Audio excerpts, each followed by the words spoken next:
Hola, muy bienvenidas y bienvenidos a un nuevo capítulo de Poca Calle en el calor del verano chileno. Hoy día tenemos una muy buena invitada, es filósofa, académica de la Universidad de Santiago, es columnista en distintos medios y ha escrito varios libros, entre ellos Animal Ancestral hacia una política del amparo y Animales enfermos, filosofía como terapéutica. Dice que para ser filósofa hay que ser rockera.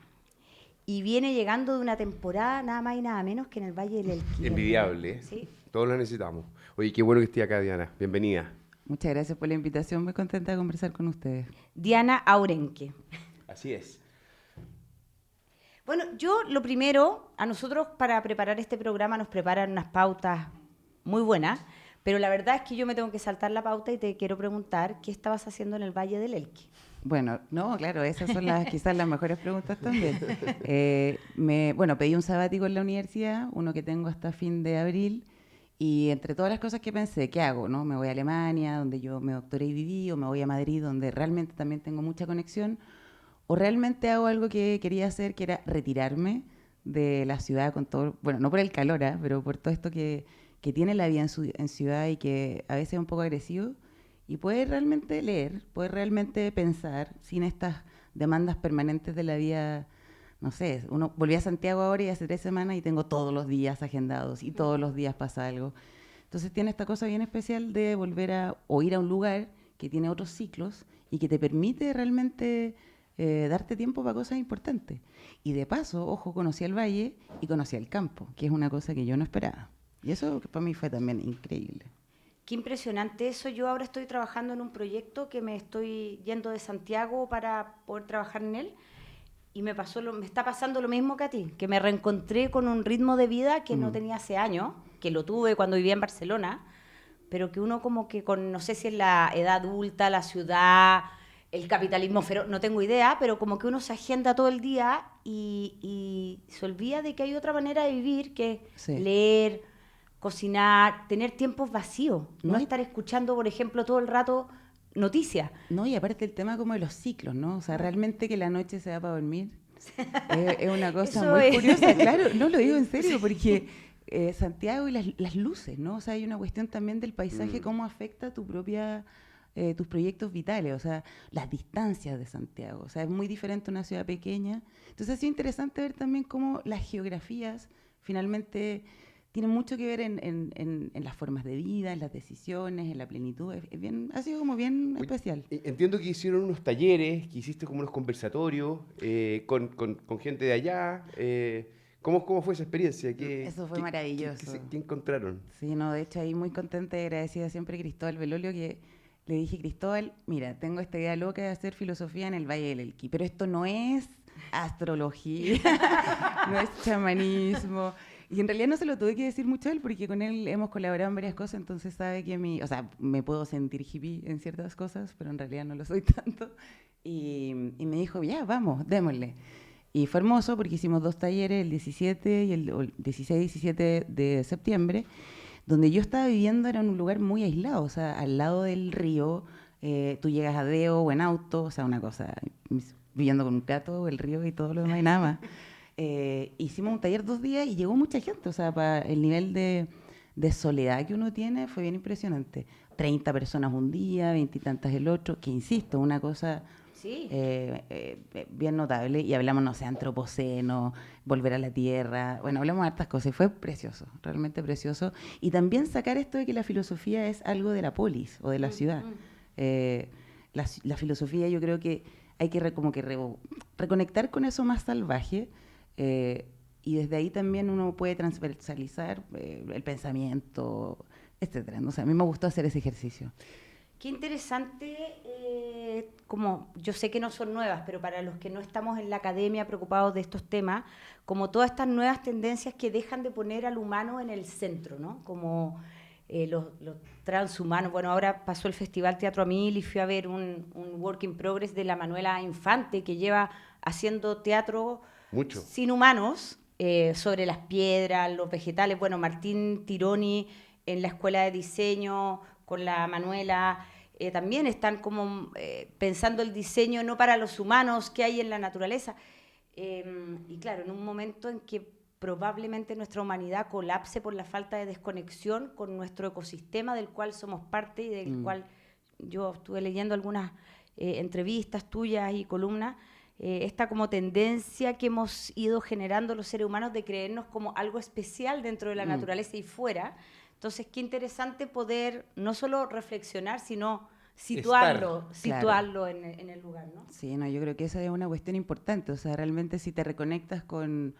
De nuevo, no es una cosa hippie, es realmente... No, sí. es Darwin. En realidad Claro, es Darwin, ¿no? sí. O sea, darnos cuenta que hay una cadena de evolución y que realmente no somos tan distintos como otros mamíferos, tampoco algo idealizado, ¿no? El ser humano, bueno, como otros animales, también tiene tensiones con la naturaleza. Y yo creo que a propósito de esas tensiones con la naturaleza, hemos generado todo lo que es la cultura, la organización, es poder un poco desde el poder, desde lo que la naturaleza ordena y nos es muy violenta. O sea, mira lo frágiles que somos, o sea, tenemos todo este aparataje de ropas, no sé, casas, porque somos muy frágiles como criatura. Entonces, desde ahí, todo lo que es la vida en comunidad, la vida política, la vida en la ciudad, es protegernos un poco, ¿no? De esa inclemencia de la naturaleza con nosotros.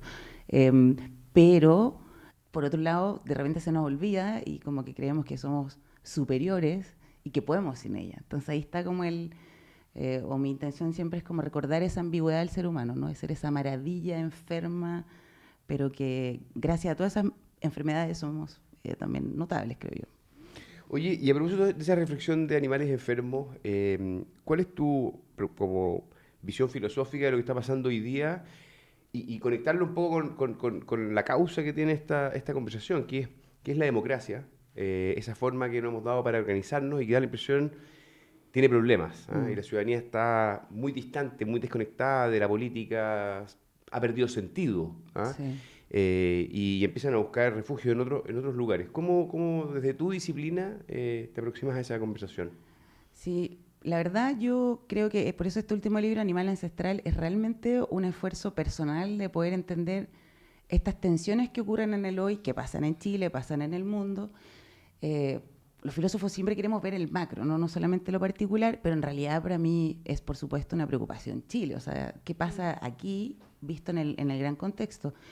Y hay una tensión que llama la atención, ¿no? Que es, por un lado, el avance de tendencias súper progres, súper liberales a nivel planetario. O sea, nunca pudimos tener... O sea, creo que en España estaban tratando de hacer matrimonio entre tres. O sea, como una legislación... La institucionalización del poliamor. Algo así, exacto. Entonces, a lo que voy es como que hay, por un lado, estos avances súper liberales, súper progres, pero al mismo tiempo tú tienes estos avances de tendencias más bien antidemocráticas, totalitarias, de cualquier lado, derecha e izquierda, ¿no? Y es una pregunta interesante, o sea, ¿qué pasa? ¿Qué es lo que está detrás? Entonces el libro un poco analiza eso y a mí me da la impresión de que son varias las razones por las cuales está pasando esto, ¿no? Creo que de un tiempo a esta parte ciertos relatos que unificaban y cohesionaban a las mayorías ya no valen. Es decir, o si valen, valen porque hay tradiciones familiares o compromisos de algún tipo especial, ¿no? O hasta altruistas, ¿no? Quiero ser política porque siempre lo he soñado, o me importa el otro. Pero grandes relatos que cohesionen cuesta encontrar. Tienes mucha atomización, mucho cortoplacismo, y en el fondo me da la impresión de que quizás uno de los puntos fundamentales es la falta de que importe realmente tener una ideología, que importe realmente tener una cosmovisión y que trabajes con el otro. O sea, Chile en particular es un país que tiene yo creo por la misma geografía que tiene, ¿no? Que somos valles, pero somos súper escondidos. Como que cada vez pienso más que la geografía determina mucho las políticas, como la identidad de un pueblo, ¿no? Entonces somos una isla, en realidad. Tenemos condiciones insulares. La cordillera de los Andes, el mar, el desierto, la Antártida, y además tienes como pequeños valles y todo es como lejos, entonces tienes que saber sobrevivir un poco solo, pero con la cooperación de los que están más cerca. Y ahí, por ejemplo, la política muchas veces no llega, el Estado no llega. Entonces eso es terreno fértil para el narco, para otro tipo de lógicas de organización que no tienen que ver con las estatales. Entonces, una serie de cosas, ¿no? Pero a mí me preocupa particularmente esa atomización y la falta justamente de entender que mayorías a largo plazo construyen realmente relatos políticos que nos sostienen. Claro, y como un sentido, bueno, tú hablas también como del sentido de la vida individual, o sea, como murió Dios, murieron la ideología, bueno, ¿qué es lo que nos ata? No puede ser que levantarse todos los días sea como simplemente porque estamos acá, ¿no? Y Claro. ese sentido que las personas necesitamos darle a nuestra vida, que como tú dices, en algunos será la política, el altruismo, también las comunidades, también como un individuo social, requieren como saber para dónde van, más allá de la pluralidad, de nuestras distintas opiniones de políticas públicas, y parece que eso se ha ido perdiendo como en estas sociedades más complejas, más conectadas pero desconectadas, y ahí es como la tecnología política como que no nos está sirviendo para hacer las transformaciones que requieren las sociedades. Sí, ¿no? Y lo que dices es bien, o sea, estoy de acuerdo contigo y creo que el problema además es que tú tienes falsas comunidades. O sea, en el estallido nos pasó, o sea, muchas personas que estábamos como de acuerdo con ciertas cosas,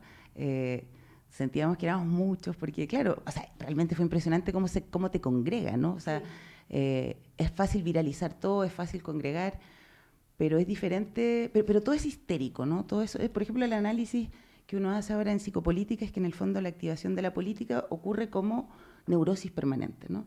Escándalo acá, escándalo acá, escándalo acá, y en el fondo los políticos que reciben más pantalla son los que son más escandalosos o escandalosas e irreverentes. Y eso es súper peligroso porque en el fondo aparecen con una visión media o aparecen con una imagen un poco mesiánica, como de los grandes o los que pelean y por eso son como critican al poder y se exponen, pero el poder y la política no es un genio o una genia que esté delante, sino alianzas y de nuevo muchas conversaciones sobre programas idearios. Entonces, me preocupa un poco eso y respecto a qué tecnologías, es una buena pregunta, ¿cuáles podrían ser que realmente funcionen?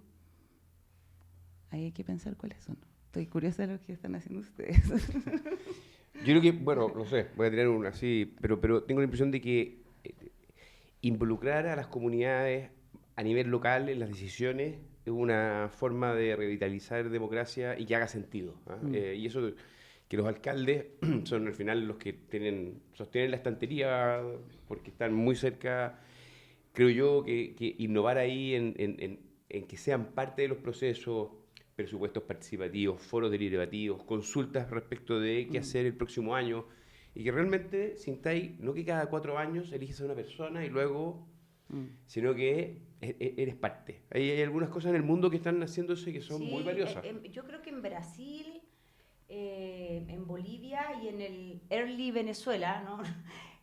Han habido de estos experimentos de presupuestos participativos y son súper interesantes porque en el fondo rompes como con este paradigma del ciudadano consumidor, como que si no me das lo que yo quiero, eres parte, tú fuiste parte de la decisión, no tenéis para qué hacer el 100% del presupuesto participativo, pero puedes partir, no sé, pues con un 20, 30, y cuando uno es parte de la toma de decisiones también es responsable, y creo que en ese ejercicio de ciudadanía se puede empezar a revertir esta superatomización y como esta cosa de estar como pidiendo cuentas sin uno ser parte de Sí, ello. no, y aparte como decíamos, o sea, por ejemplo, a mí me impresionó que en el valle, que es de verdad, por lo menos yo estaba en el valle de Cochihuas, que son, no sé, 20 kilómetros, sería solo eso. Y había muchas personas que vivían hace mucho tiempo ahí y no se conocían entre ellas. Y eso me parecía muy curioso. Claro. Porque también es muy Chile. Esto de nuevo, de las grandes murallas, a propósito de esto de estar acostumbrados, de nuevo, en una geografía que realmente nos hace bien, nos obliga un poco a estar concéntricos, eso es lo que quiero decir. Pero algo que no comenté, lo que decías tú, Javiera, el problema es que yo creo que antes el trabajo significaba muchas cosas. El trabajo significaba para algunos realización, significaba también movilidad social, significaba también orgullo, mantener, o no sé, tenías roles y tareas bien claras con el trabajo. Ahora el trabajo ha perdido un poco eso. O sea, la gente quiere empleo, necesita empleo sin duda, pero parece ser toda una cosa como plata, ¿no? Y las condiciones laborales no son tan relevantes, los chilenos trabajamos un montón, el disfrute es mínimo, entonces yo creo que esas también son condiciones importantes. Por eso creo que también avanzan ciertos partidos más como, no sé, como nacionalistas, porque en el fondo te dicen, oye, siéntete orgulloso de tu país. Pertenencia. Y orgullo, Claro. y alegría. Y es como, oye, sí, en realidad trabajo un montón, pero es un gran país. O sea, de nuevo, emociones. Y yo creo que en ese sentido hay que tomar más la política de las emociones para ser muy responsable al respecto de esto.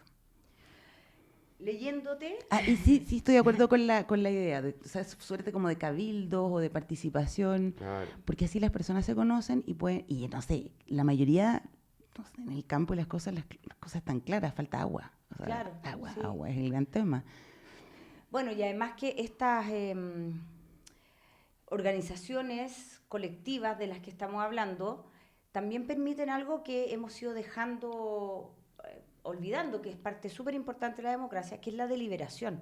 O sea, cuando estás con otros y escuchas ideas de otros y de repente te das cuenta que el vecino tiene una idea mejor para el agua, o que sabe algo que uno no sabía.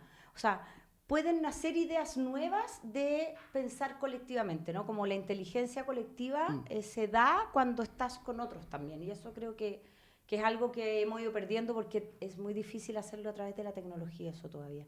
Y hay mucha desconfianza, porque en el fondo también hacer ese ejercicio es exponerse de las cosas que sé, de las que no, que alguien a lo mejor aparece mejor que yo, que alguien es más como sabio en algo. El miedo a hablar en público es una cosa de los chilenos que sentimos. Yo me acuerdo estar en la universidad los primeros años y era hacer una pregunta, era terrible. Mi corazón latía, pero mal, sentía como que...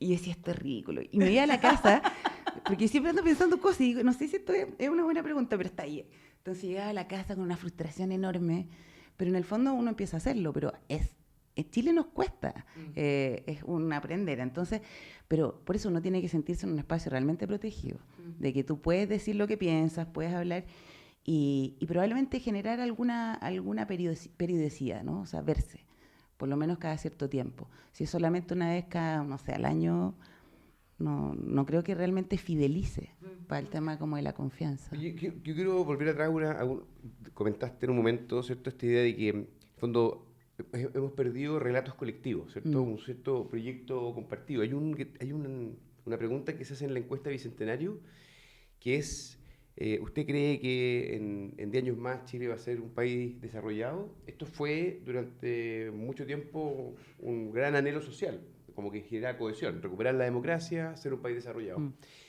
Y desde el 2009 a la fecha, el 2009, 7 de cada 10 chilenos querían ese sueño. Y ha ido cayendo sostenidamente y va ya casi bajo el 40. Y no creo que existan otras ideas que le den relatos compartidos de Chile. Al contrario, hoy estamos viviendo en una sociedad extraordinariamente presentista, ¿cierto? La urgencia de llegar a fin de mes, la urgencia de que no te asalten. El futuro son 90 días, ¿no? El futuro es aquí.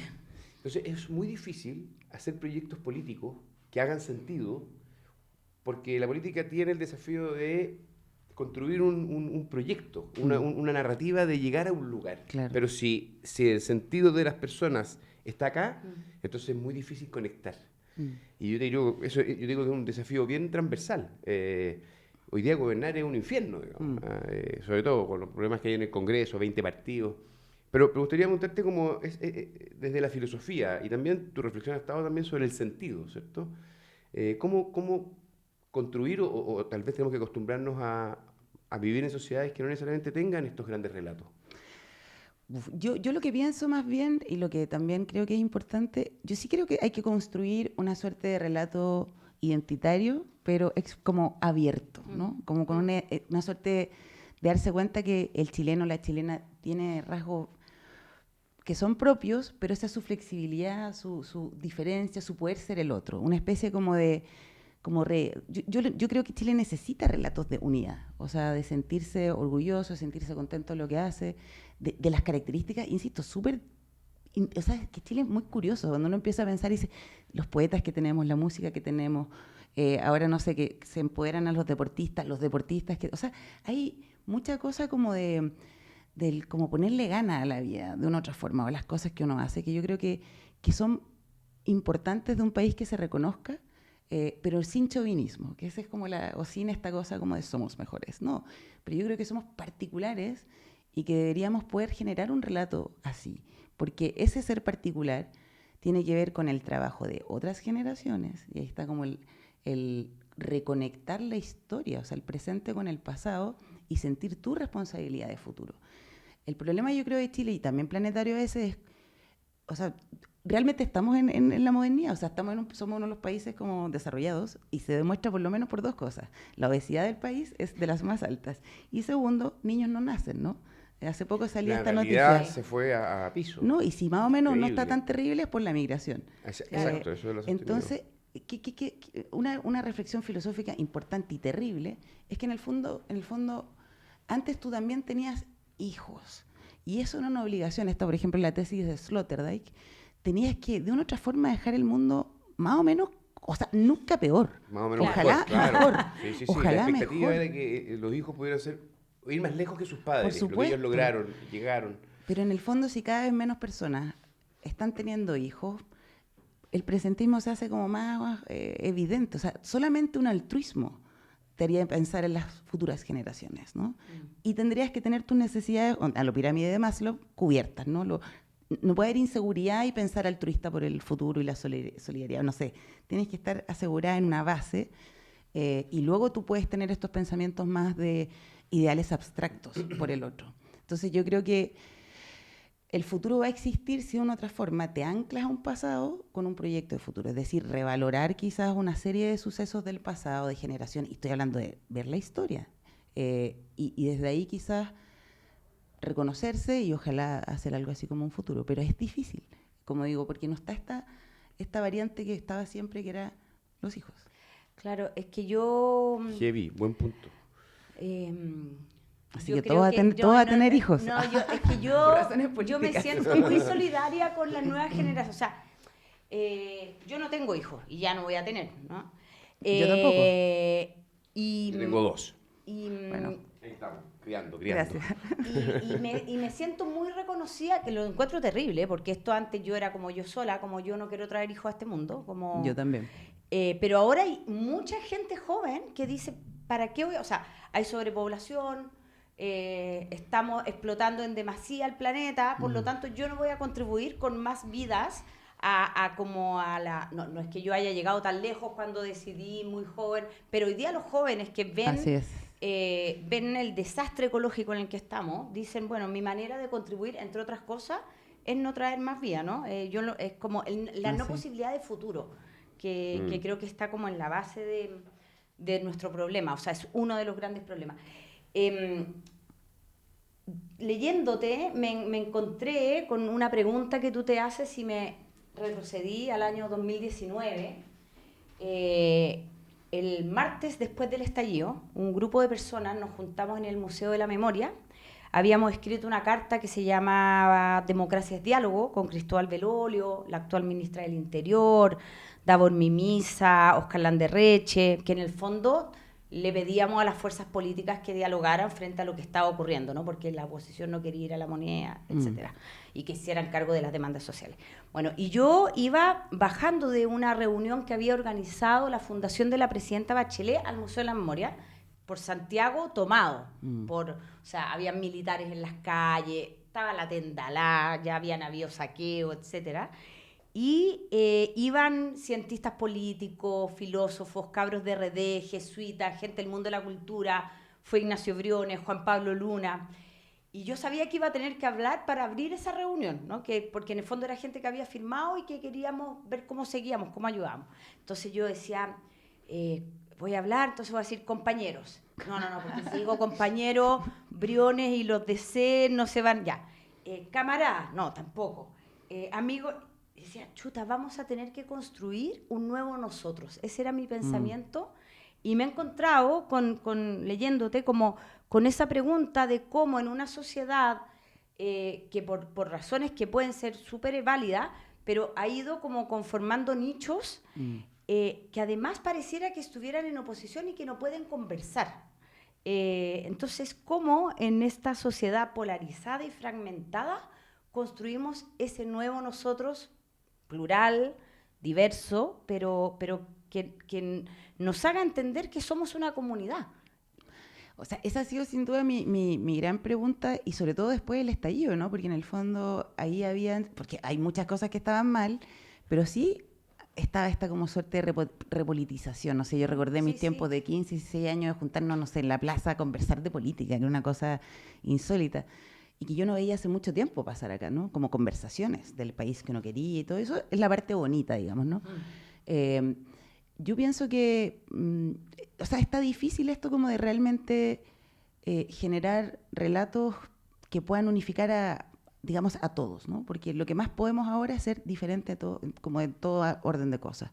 Pero lo que no puede ser es que, no sé, un partido tenga solamente, no sé, una bandera, ¿no? Como por ejemplo, no sé, partido feminista. Y solamente los feministas. Es como, tienen que hacer más cosas, ¿no? Tienen que poder haber más cuestiones, porque en el fondo, aunque no hayan enemigos permanentes, si tus intereses son solo unos, no hay cómo conversar con el otro, ¿no? Entonces pienso que ese gran nosotros, volvemos un poco a lo que hablábamos o lo que decía Hernán, yo creo que se construye con una memoria. Y en ese sentido, y como dice Sloterdijk, los pueblos no solamente son lo que son, sino lo que dicen que son. Claro. Entonces, en ese sentido es muy importante el cómo nos entendemos y nos empezamos a contar un relato. Y por eso es importante y responsablemente cómo lo hacemos. De que podamos tener de nuevo, reconocer, yo creo que necesitamos reconocer. O sea, Chile, por ejemplo, no tiene festivales permanentemente, no tiene espacios de celebrarse. Poco carnaval. Súper poco carnaval. Tenemos un formalismo impresionante. O sea, por eso la crisis de las instituciones de repente es como algo tan terrible, porque Chile es institucional, roba con boletas. Sí, no. Los argentinos no pueden superar eso. No, pero es que ¿quién lo supera? O sea, uno se ríe, pero es una locura. O sea, un país que roba con boletas, un país que desde que tenemos la ley de divorcio, por años anulaba sus matrimonios. O sea, hay una cultura ahí un poco como de... no quiero decir cinismo, pero en el fondo se cumple el check y estamos bien. Pero en realidad le está pasando otra cosa. Entonces, no sé, yo pienso que, insisto, hay espacios carnavalescos que le hacen muy bien a los pueblos en general. Poder transversalizarse, o sea, lugares donde, no sé, el 18 tenemos eso, en La Tirana, en el norte, sí, pero deberían haber más cosas. Hay carnavales. El norte es muy folclórico y tú tienes ahí una realidad diferente. El sur es distinto, entonces hay que tomar eso, hay que inventar, hay que recuperar la historia y decir, oye, esto se hacía en este lugar. Y de nuevo, para poder celebrarse y tener estos momentos como, no sé, lo tenían los griegos, las Saturnalias, que es como el esclavo y el rey eran iguales. Claro. O sea, momentos donde aquí somos todos iguales, chilenos, chilenas. Y eso hace bien, creo, para la democracia, porque ahí también ya no es esta cosa de no conozco al otro. En Alemania hacen fiestas todo el tiempo y trabajan un montón también, pero así se alegran también. Sí, en los lugares donde no hay carnavales, como en Venecia y otros lugares que pasa esto que dices tú, que son todos iguales. De ahí las máscaras. De ahí las máscaras. Por supuesto, por ejemplo, claro. Y las bacanales.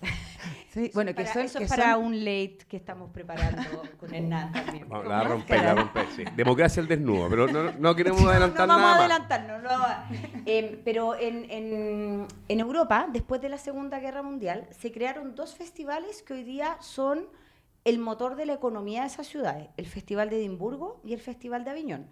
Fueron creados como 2 años después de la guerra y fue porque los gobiernos locales pensaron cómo levantamos el espíritu. Eran ciudades que habían sido bombardeadas, la gente estaba peleada, pobre, y se inventaron para eso, para volver a juntar a la gente, sentido. Volverla a hacer emocionarse juntas. Y bueno, hoy día Edimburgo, yo creo que no sé, vamos a tirar una cifra que puede que sea un poco exagerada, pero el 70% de su economía depende del Festival de Edimburgo, que hoy día es de literatura, de ciencia, de teatro, de tambores mil. O sea, como... y lo mismo en Aviñón. Entonces, bueno, sí, Teatro a Mil nació post-dictadura el año 94, también, ¿no? Como una necesidad de juntarse y ayudó mucho a recuperar el espacio público que era prohibido. Claro. Sí, es una experiencia bonita aquí. No, y de hecho lo que se está haciendo ahora, por ejemplo, con, no sé, Santiago Sinfónico. Sí, qué lindo eso. Muy bonito. Es precioso, o sea, como recuperar el espacio público con cosas que te congreguen y puedes disfrutar. O sea, todavía sí, esto es como alta cultura, ¿no? Como sinfonía, pero pueden ser otras cosas también. Pero el Teatro Mil está llegando a muchas más comunas, mucha calle. ¿no? Y buscando activar. Claro. o sea, yo he trabajado organizando conciertos de música clásica en populares. La gente, da igual si vive en la dehesa o en la Pintana, Sí. disfrutan con la música. O sea, Bueno, esa experiencia... El espacio público, yo creo que es una clave. Los parques Absolutamente. que integran, sobre todo los intercomunales, o sea, donde se pueden producir, pasa poco, pero es valioso. Oye, yo creo que volver a una idea que yo creo que es muy, muy valiosa. Lo decía de propósito como un ejemplo, como el problema cuando hay partidos de una causa, ¿cierto? Dijiste el feminismo, pero hay, no sé, los verdes, y tiene que ver un poco también con una cierta tendencia en los últimos años. Hay un gran debate en el mundo, que es la política de la identidad, ¿cierto? Que es que en fondo yo estoy aquí porque vengo a reivindicar esta causa, soy un grupo excluido, pueblo originario, hay diversas, y mi política se trata de esto. Me tocó, de hecho, en la convención, en la primera, verlo con mucha fuerza, y cuando llegaban los distintos grupos, como, oye, a mí me interesa esto, dice, ya, mira, yo voto por todo lo tuyo, pero tú votas por todo lo mío. Y esto fue una acumulación de agregados Sí, de pues identidades. así quedó Y así el- quedó. Que creo que es muy ejemplar del problema versus una visión más universalista. Yo creo que hay que, en el fondo, una conversa de la democracia y hacia dónde deberíamos buscar es tener una aproximación más universalista y menos identitaria. Y esto no es solo una cuestión de la izquierda, donde se ha dado con más fuerza, es también hoy día una cuestión de la derecha. Y hay ciertas banderas que van marcando como, oye, para mí el problema es la ley de identidad de género, para mí el problema es el aborto, para mí el problema... Y todo se va a esas esquinas y no se puede tener una comprensión como más global. ¿Cachai? O sea, yo creo que es que el problema, yo estoy de acuerdo con eso, por un lado, pero el problema es que el universalismo tan desafectado parece que es lo que falló. O sea, por ejemplo, la idea del universalismo es ¿cuál?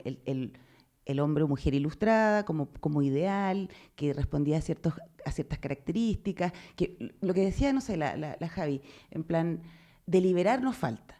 Pero pareciera ser que buena parte de la gente no quiere deliberar a veces, ¿no? O sea, si somos habermasianos, nos sentamos, nos ponemos las reglas, nos ponemos de acuerdo y empezamos a tomar decisiones en base a los mejores argumentos, con evidencia empírica, no sé qué, pero no pasa. Y no porque no estén los espacios, sino porque a veces esas conversaciones... O sea, ¿por qué no pasa? Porque pareciera ser, y eso es lo que yo creo, insisto, hay que darle una vuelta más, que los seres humanos son activados y somos activados por otras cosas también. No solamente por los buenos argumentos. Porque por supuesto que uno podría decir, en realidad la igualdad de los seres humanos es una ganancia, los derechos humanos es un universalismo, ¿no? Nos pusimos de acuerdo y dijimos, todos los seres humanos son valiosos, Pero pareciera ser que hay otras cosas que no han sido atendidas y por eso también ganan espacios o ganan espacio estos sectores más radicales, porque toman ciertos dolores, resentimientos acumulados, miedos.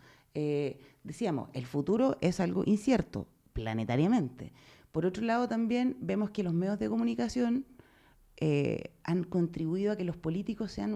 O sea, no todos, pero hay que hacer... yo siempre hago esa distinción, Sí, no todos es ni todas, y por supuesto... no sumarse por supuesto, al coro antipolítica. yo no creo, no, para nada, yo no soy todo lo contrario, o sea, creo que hay que rescatar la institucionalidad y la clase política es muy importante. Pero ha habido esta farandulización extrema de la política.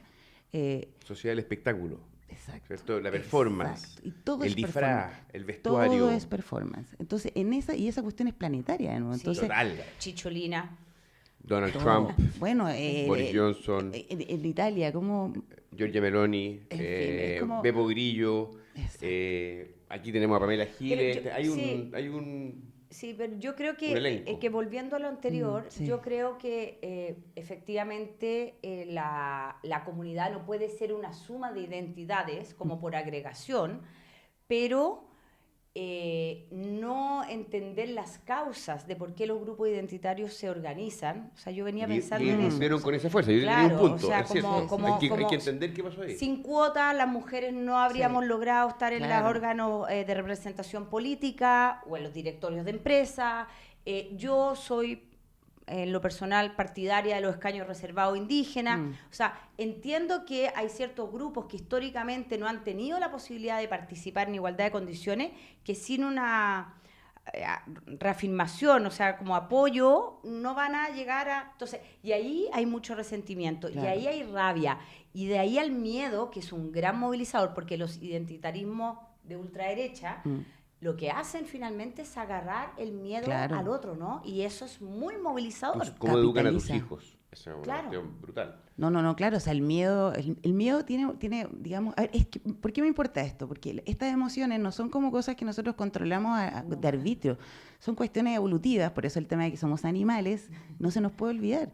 O sea, el miedo realmente a que me quiten mi casa, el miedo a que mis hijos no tengan educación, el miedo a que les metan ideas homosexuales Claro. o lesbianas a mis hijos. O sea, son cuestiones como casi como el mamut está acá. O sea, eso es lo que pasa en el cuerpo, hay un estrés. Entonces, si viene alguien y dice, oye, vamos a aplicar estas políticas de seguridad, vamos por allá, listo. Aparte, un país que tiene una cultura de autoritarismo, o sea, es como también mirando la historia, necesitamos a veces, Orden, claro, leyes. Es una cultura. entonces, por eso también, no sé, Bukele ahora que está como en los grandes, Sí. no habla solamente de la inseguridad, habla de que tenemos esa cultura también de patronazgo, tenemos una cultura de autoritarismo. Creo que todas esas cosas hay que revisar la historia y empezar a mirar un poco más para entender quiénes somos. Yo creo que eso es... Me puedes tomar historiadora que filósofa. No, pero eso, Pero Íñigo está bueno. Errejón habla de eso, ¿no? Como de la pelea de los de abajo, ¿no? Como que al final, en un contexto de crisis económica y también societal como estamos viviendo, echar a pelear a los de abajo, en el fondo del pobre con el más pobre, el miedo al migrante también viene de eso, ¿no? Igual, pero para volver a esto, ¿cómo conectar entonces, por ejemplo, estas dos cosas, universalismo y identitario? Yo creo que la tarea, una de las tareas más importantes, y yo lo estoy haciendo hace tiempo, es como, mira, yo no te quiero convencer, te quiero entender. ¿Por qué no nos entendemos? Como que mi tarea no es decir, o sea, ¿cómo decirlo? Tú das tu argumento y el mío y decir, bueno, ¿cuál es la premisa o cuál es por qué no puedo estar de acuerdo contigo? Y por lo menos sabiendo eso, tú ya sabes cuáles son tus intransables. Por ejemplo, no sé, no, es que yo creo en Dios. O no, yo creo no sé, en otros valores. Y ahí tú ya sabes, por lo menos identifica y dices, bueno, el otro no es mi enemigo, sino que en realidad valora diferente. Pero ya no es el enemigo, no es el diablo, ¿no? Y creo que eso es importante. Reconocer lo que tú dices, porque a mí me ha pasado con discusiones sobre el aborto, por ejemplo. Yo he vivido toda mi vida en un entorno en que todo el mundo es pro aborto legal, o sea, como... No sé, he salido a marchar miles de veces, pero los últimos años me he encontrado con gente que realmente piensa que el aborto es un asesinato.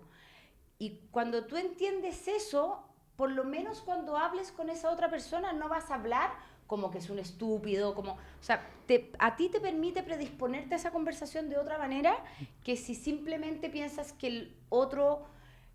no sé, está equivocado, ¿no? Cuando tú logras entender el lugar del otro, te permite conversar distinto. No, claro. O sea, es que yo creo que es cuando tú te das cuenta que tú eres el otro. Y que eso, por ejemplo, yo cuando tenía, no sé, escribí una columna sobre esto.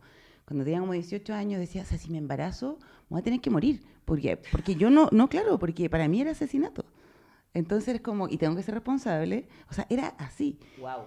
No, y lo digo en serio. Y tuve que ir a Alemania, tuve que aprender bioética y darme cuenta, no, el estatus moral cambia con el desarrollo. Pero si no tengo esos conocimientos, a lo mejor a los 18 años me pego un tiro porque me parecía como, no puedo asumir. Pero te das cuenta. Sí. Entonces yo creo que esos debates hay que... O sea, Chile, ese es otro punto, tiene que debatir más sobre los temas fundamentales, no solo políticos, valóricos. Sí. Como, ¿por qué los abortistas creen esto o esto otro? O sea, por ejemplo, ahora en un estudio hace poco decía 46% de las obstetras declaran objeción de conciencia al momento de hacer un aborto. Sabemos que la mayoría son de niñas, los abortos que se están haciendo por violación, 13, 14 años. Y aún así hay objeción de conciencia. Entonces, ahí tú tienes que generar un debate. ¿Puede un médico objetar así y ser fiel con su propia conciencia y no pensar en esos otros casos? O sea, como, ahí hay un debate que tiene que la sociedad poder tener y no solamente... o sea, tiene que ser implicada. En Alemania la bioética se conversaba en la tele, en la calle, entonces, y habían posiciones. Nosotros tenemos que tener eso, yo creo también. Sí, conversaciones difíciles que a veces Eso. le quitamos Sí. el poto a la jeringa, Sí. como decíamos con Daniel Sobato. Oye, Claro. Vamos a ver el video. Sí, aquí podríamos estar filosofando mucho. Dale.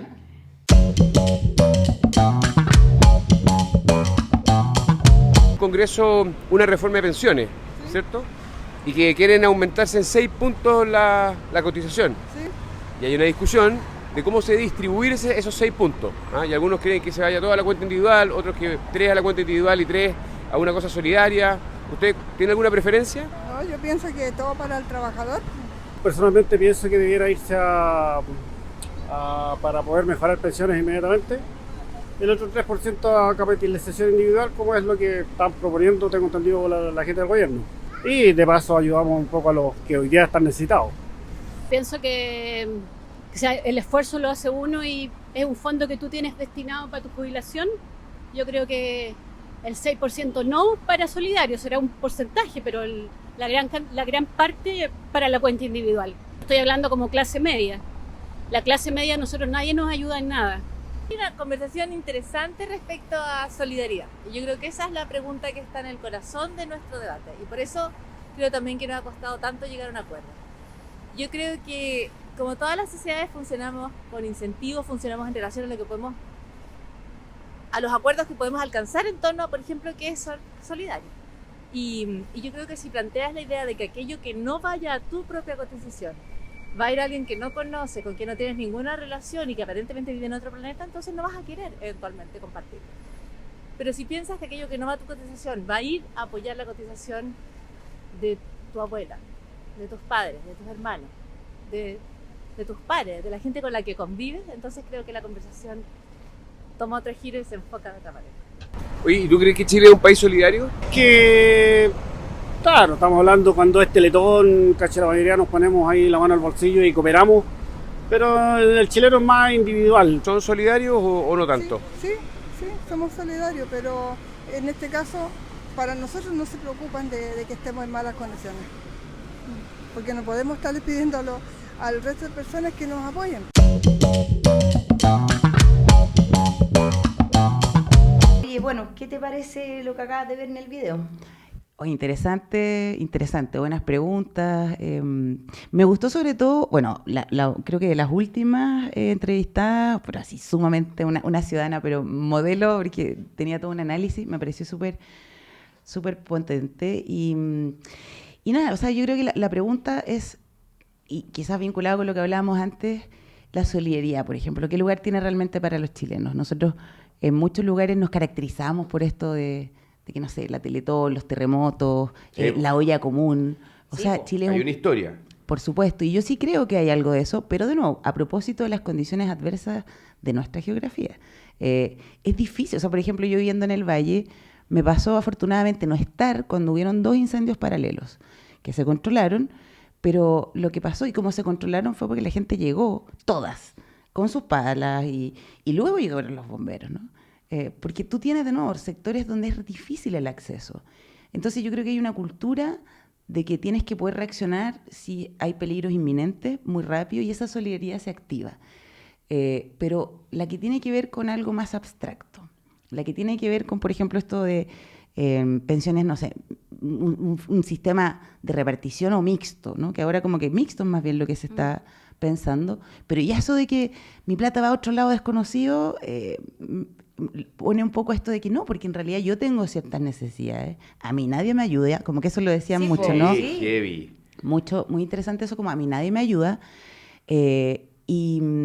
siendo que igual uno mira como las políticas y los estados han empezado a dar un montón de ayudas, ¿no? De distinta índole, pero está esta sensación de que en el fondo a mí no me regalan nada, yo me Particularmente la esfuerzo.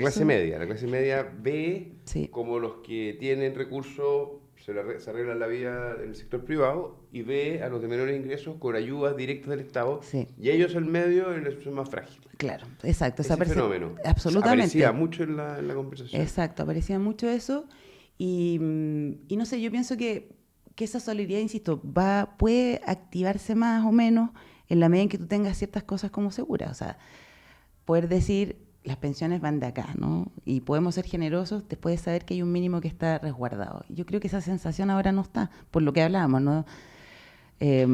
Son pocas las personas que van a ser solidarias por motu propio, así, creo yo. Yo creo que además esto está conectado, todo está conectado a lo que estábamos hablando antes, ¿no? Como porque en el fondo para mí la conquista civilizatoria de la seguridad social, que en el fondo nosotros nos preocupamos de cómo vivimos en comunidad y por lo tanto nos vamos a hacer responsables de los más débiles, de los que no pudieron ahorrar lo que tenían que ahorrar. No estoy hablando de porque, claro, los amigos míos me dicen, pero ¿por qué yo le voy a pagar la pensión a un flojo? Ya, pero hay gente que tiene lagunas no por ser floja. No, por Entonces, ser mujer, por ser pero, madre. Exactamente, pero esa idea responde a que tú te sientas parte de una comunidad. Es como quemar esto yo lo discutía mucho con Davor en mi misa, como yo le decía, pero ¿por qué queman los paraderos de buses?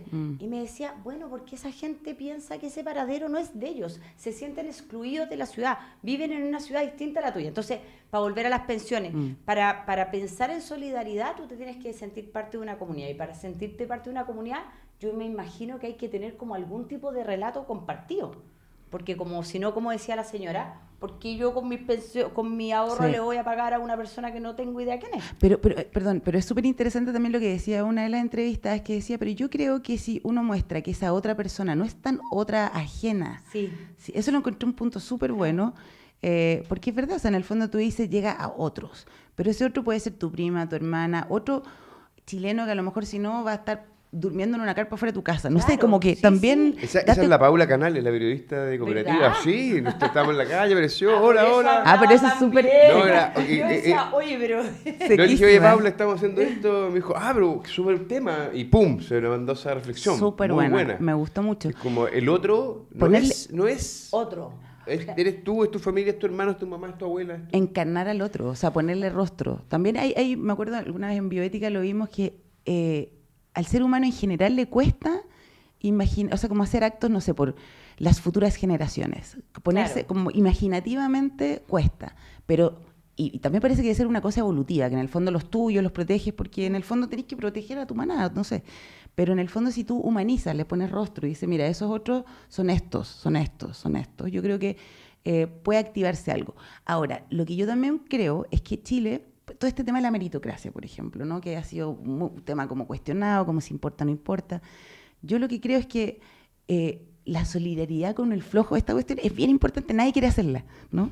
O sea, en el fondo es como ser solidarios porque hay razones por las cuales las mujeres, por ejemplo, no han podido cotizar, porque han tenido embarazos, porque han sido madres, porque hacen trabajo doméstico no remunerado, y aparte viven más y tienen menos protección, entonces como que, oye, aquí parece que hay que hacer este foco, aquí, ¿no? O sea, focalizadamente, mujeres, mayores, ancianos, han trabajado toda su vida, no sé qué, aquí, profesores, que es una labor tan importante y desmerecida, o sea, me refiero a que uno puede hacer eso, como poner algunos focos y no decir para todos, porque en el fondo también está esa sensación de, oye, a mí no me regalan nada. Claro. Entonces, y yo entiendo eso.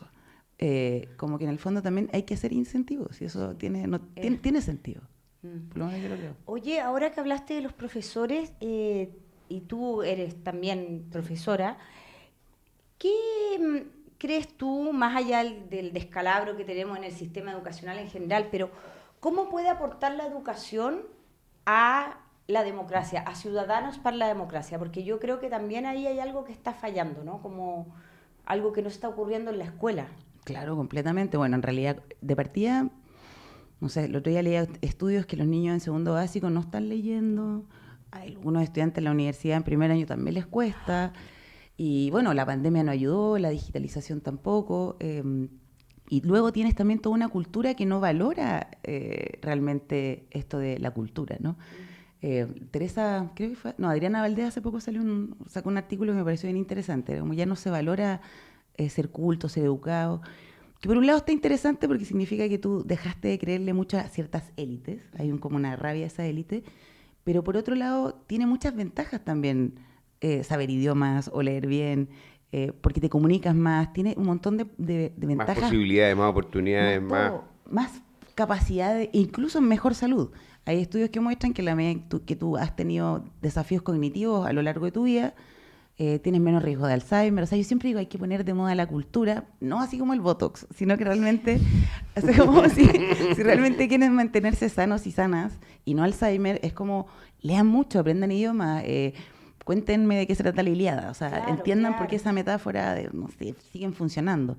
Entonces yo creo que hay que incentivar a eso, a que realmente estudiar y leer son bienes o sea, pero no por bienes culturales lejanos, sino tienen un valor práctico. Y desde ahí, por supuesto, conversas más, o por lo menos entienden más al otro, con menos agresividad, yo creo también. Oye, Ha estamos volado el tiempo. terminando. Sí, te vamos a mostrar un video que te dejó Daniel Sobato, que es miembro de nuestro consejo asesor y nos ayudó a lanzar esta iniciativa con 3 preguntas para ti. 3 por 1.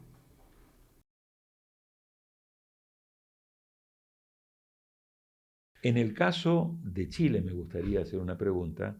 Me gustaría decirle, si tuviera que escoger y hacer 3 recomendaciones, 3 prioridades, ¿en cuáles serían esas 3 prioridades donde se pondría foco de atención, energía, para lograr que Chile haya más democracia?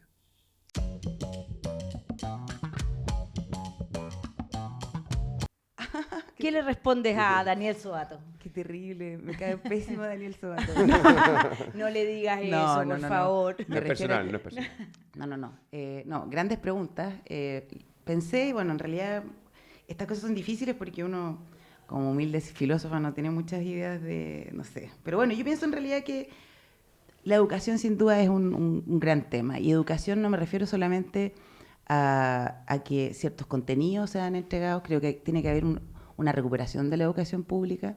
Creo que es importante que esos bastiones, yo salí del Liceo 1, vuelvan a tener la importancia que tenían, ¿no? Que en el fondo, evidentemente el Liceo 1 no era representativo de todos los chilenos, o sea, de los liceos chilenos, pero era un lugar donde tú decías, oye, aquí parece que pueden pasar cosas. Entonces, y de hecho yo entré, no quería, mi papá me obligó, y cuando entré me enamoré del Liceo 1, porque también estaba toda esta épica de que eras parte del primer liceo de niñas, entonces todas nos pusimos un poco feministas. Había algo lindo de eso. Total. Y creo que hay que, por un lado, eso, y que no significa recuperar la educación pública, que no puedan haber colegios privados, que no, sí, perfectamente pueden haber, pero ese tiene que ser el desde, ¿no? Recuperar la educación pública. Y a la vez, que me parece importante, revalorar los profesores. O sea, la labor docente es una cuestión súper impresionante. Ahora les pagan mejor, digamos, que antes, como en términos de salario. Mis papás eran profesores de artes plásticas, los dos. Entonces conozco de cerca la situación. Pero todavía no hay una valoración social. Todavía no hay condiciones laborales realmente favorables. Y son la profesión más enferma de todas. Entonces, y los puntajes incluso para acceder son muy bajos. Entonces, ¿para qué decir en la primera infancia? Entonces, ¿cómo puede formar un país si las primeras personas que están en contacto con tus hijos no se sienten felices de su trabajo, Claro. bien tratadas y están bien preparadas? Entonces, eso, por ejemplo, yo creo que es un tema de política pública que hay que... así, y aparte nadie está estudiando pedagogía. Entonces, tienes una baja. Entonces, eso me parece como un tema, educación. Y lo otro, un poco lo que hablábamos, yo creo que para fortalecer la democracia tienen que haber espacios de encuentro, ojalá públicos, en la calle, de diálogo y también como de festejo. Creo que hay que meter un poco esto carnavalesco en el buen sentido. Obviamente tiene que haber seguridad, porque no podía ser una Oye, pero si conversatorio. cuando hay carnavales se bajan los delitos. Cuando vino la pequeña giganta, que estuvo 3 días dando vuelta por Santiago, Carabineros luego le entregó las cifras a Santiago Mil y bajaron los delitos. Mira. No, claro, probablemente carnaval. también porque Más están... carnaval. O sea, yo de verdad creo que es un tema importante y sobre todo después de estos, no sé, estudios que dicen que, no sé, el 47% de Chile dice que no gozan y disfrutan, de los chilenos, no gozan y disfrutan la vida. Son datos alarmantes. ¿Por qué voy a querer o comprometerme o solidaridad o algo en un país donde no me siento feliz? Y ojo, la clase ABC1 como más acomodada era un 46%. O sea, ni siquiera Que los que más... tienen más, Ni aún si- así hay siguen un porcentaje insatisfechos. altísimo que no es feliz. Exacto. O sea, tampoco Tampoco es material. gozan la vida. Y eso es importante, porque ya estamos hablando de otras cosas. O sea, no es solo plata. Es Hay un una reconocimiento insatisfacción. Sí, social. sentido de la vida, reconocimiento, proyecto propio, Futuro, orgullo, sentido del todas esas futuro. cosas. Por eso, emociones, muchas emociones. Y lo tercero, ¿qué le haría mejor a la democracia? Yo creo que,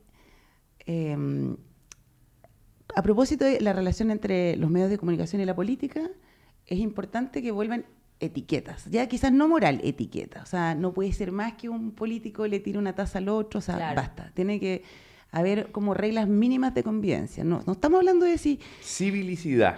o sea, Claro. etiqueta. No, Eso sí, no, es y digo, superimportante. y digo, es como, no sé, como los cubiertos se ponen así. Sí, claro. Bueno, usted no tira taza al contrincante, si no, no entra más a la sala. O sea, es así, como, no por moral, sino porque hay cosas que no se hacen. O Sí. sea, y creo que ya como no estamos de acuerdo con la moral, por lo menos acordemos etiqueta. Como que eso siento que puede hacer, y sobre todo desde la clase política, porque necesitamos que la Claro, clase es política un ejemplo, vuelva. es un espejo de la sociedad. Por supuesto, claro. Entonces, como darle el lugar que se merece, ellos y nosotros también admirar, y no esto de... En fin. eso se me ocurre. Educación, carnaval y etiqueta. Está bueno. Está bueno. Está bueno. Comentario. Toma, Daniel Sobato. Oye, Diana, Etiqueta en la política Sí. particularmente. Sí, sí. déjale tú ahora una pregunta a la o el próximo invitado. Sí, mi pregunta sería... creo que la había anotado. No, yo diría... ¿Qué relato unitario piensa él o ella que tiene Chile, del cual se puede generar una suerte de nosotros con visión de futuro y sin caer en extremismos de nosotros somos mejores, nacionalismos burdos, sino algo que nos llene de orgullo y nos invita a tener futuro cohesionado? buena pregunta. Muy buena, muy buena. Mucha calle ahí. Mucha calle. Oye, gran conversación, Diana. Te pasaste, de verdad. No, encantadísima. Para mí también un tremendo placer y gracias por invitarme. Gracias a ti. Gran momento. Y si vuelves a hacer algún taller en el Valle, podemos Sí. hacer un despacho Sí, especial. podríamos hacer un viaje especial para allá. Claro. Sí, he pensado eso. O hacer filosofía en la playa también, como que ahora que es Bueno, verano cuenta también. cuenta con nosotros. Al tiro. Gracias, Ya, po. Diana. Nos vemos en la próxima, Javi. Nos vemos en Chao. Vale, chao.